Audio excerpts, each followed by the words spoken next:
The only way to get what you want is to become a human yourself. Can you do that?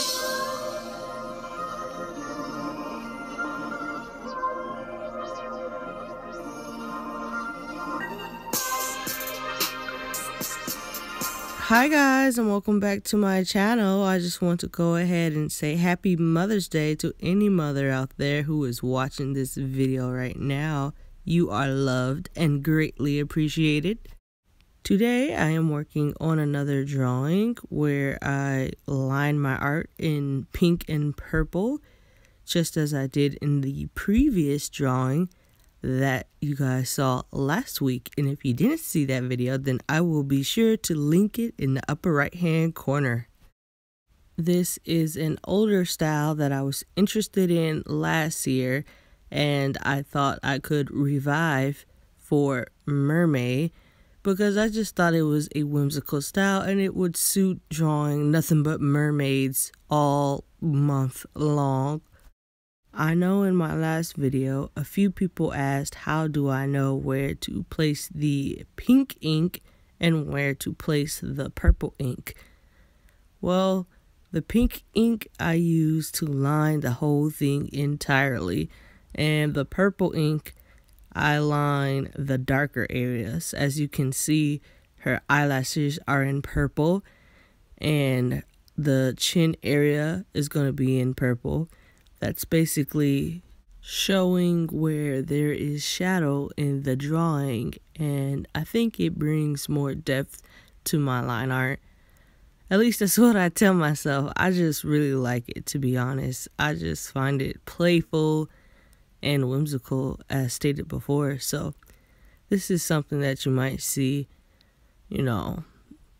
not very often, but don't be surprised when you do see this style pop out of nowhere. And today I really wanted to draw something kind of cutesy.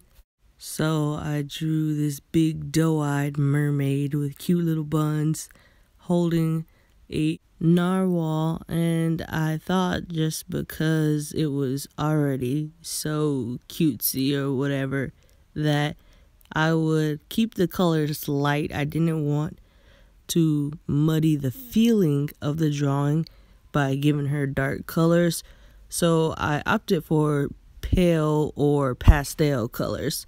And as you can see, I had to go ahead and make several thumbnails to see which colors I wanted to do for this particular drawing, because I didn't want to disturb the mood I was going for.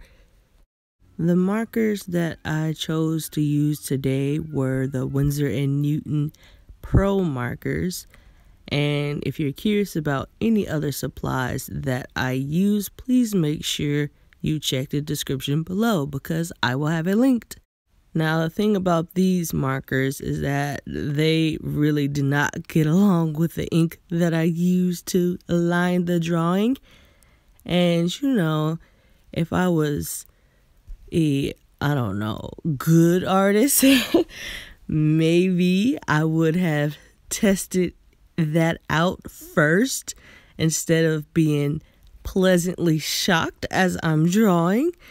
However, I don't really get too afraid of mistakes in my art anymore. I actually just start to incorporate them in my drawings. So if I make a mistake, I just kind of roll with the punches. I'm tired of stressing out over a mistake that I know I can incorporate and make it look as if it was on purpose. So with this particular mistake, you see that the ink from the Pro markers are bleeding into the ink from the big pens that I use to line the drawing. But instead of fussing and worrying about it, I just decided to use that as a technique to add shading.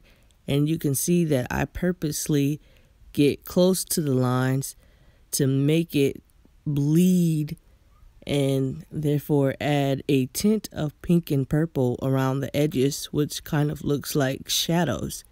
That's what I decided to do this route. Now, of course, if it was for a commission, I think it goes without saying that I will definitely not experiment while I'm doing work for a client, and I will make sure everything's perfect, and I would test supplies beforehand. But doing personal art, I kind of just like to let the art lead me.